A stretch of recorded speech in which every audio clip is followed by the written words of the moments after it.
Hello, today I'm in Citroen C4 Cactus. In this video I'll show you how to enable and disable dipped beam.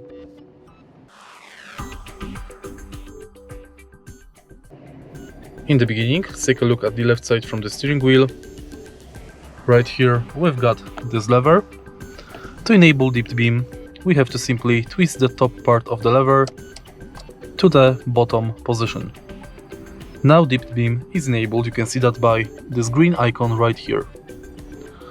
To disable dipped beam, simply twist this part of the lever to 0 position. Thanks to this lever you can also enable anti-fog lights, position lights, auto lights and high beam. And that's basically it. If you find this video helpful, please leave like, comment and subscribe.